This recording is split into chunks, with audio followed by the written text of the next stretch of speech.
ঈদ মুবারক। সবাইকে জানাই ঈদুল আজহার শুভেচ্ছা। তো ভোরবেলাতে উঠেই পোলাও, মাছ ভাজা, মুরগির রোস্ট করে নিয়েছি। রোস্টটা একটু ঝোলঝোল করেছি যেহেতু আজকে আর গরুর মাংস রান্না করিনি। আর কেটে নিয়েছি কিছু সালাড, আর ডেজার্টে আছে দই আর সেমাই। আসসালামু আলাইকুম, সবাই কেমন আছেন? নিশ্চয়ই ভালো আছেন। তো কালকে রাত্রে ঘুমোতে অনেক দেরি হয়ে গিয়েছিল, ছেলে মেয়ে সকাল সকাল উঠে আবারও ঘুমিয়ে পড়েছে। আর কালকে রাত্রে এই একটা কারণে শুতে দেরি হয়েছিল, রাত্রে 12টার পর আমাদের মিশুর বাচ্চা হয়েছে। দুইটা কি সুন্দর কিউট কিউট বেবি হয়েছে, একটা হয়েছে মিশুর মতো আর একটা হয়েছে মিউমির মতো। দুটা বাবা মায়ের মতো হয়েছে দেখতে।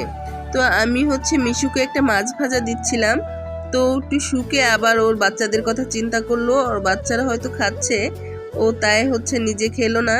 তো এখানে রেখে দিলাম, আবার দেখি ও খাবারের দিকে তাকিয়ে আছে। তো আমার খুব মায়া হলো যে ও তো অনেক ক্ষুধার্ত। তো তাই ওকে আবার মাছটা ভেঙে আমি ওর কাছে ধরলাম। ও এই যে এখন দেখেন কি সুন্দর করে খাচ্ছে, আবার ওর বাচ্চাদের দিকেও নজর দিচ্ছে। নতুন নতুন মা হলে যা হয় আর কি।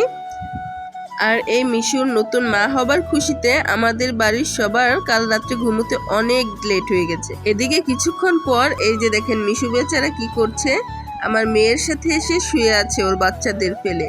আসলে ও তো সবসময় আমাদের সাথে থেকেই অভ্যস্ত, তো ওর একা একা ওইখানে ভালো লাগছিল না, যার কারণে ওর ছেলে মেয়েকে ফেলে রেখে এখানে এসে বসে আছে।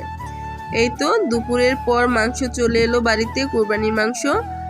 এই তো আলহামদুলিল্লাহ বেশ অনেকটুকুই মাংস হয়েছিল, আরও ছিল এখানে। আপনাদের ভাইয়া কিছু প্যাকেট করে আত্মীয় স্বজনের বাড়ি নিয়ে গেছে দেওয়ার জন্য, আর কিছু আমি রান্না করতে বসিয়ে দিয়েছি।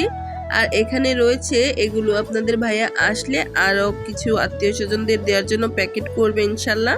তারপর বাকি যতটুকু থাকবে তা ফ্রিজে রেখে দিব। আর এই তো আজকে আমি কিন্তু মেখে চুখে বসিয়ে দিয়েছি রান্না।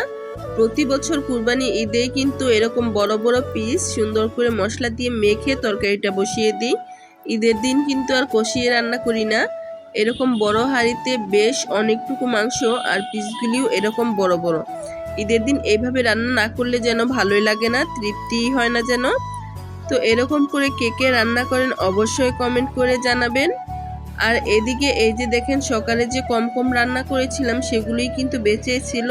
আসলে রোজার ঈদে তো সবাই সবার বাড়িতে কম বেশি যায়, আর কুরবানি ঈদে আমাদের এখানকার ম্যাক্সিমাম মানুষই যেহেতু কুরবানি দেয়, তো কেউ আর কারো বাড়ি যাওয়া হয়ে ওঠে না।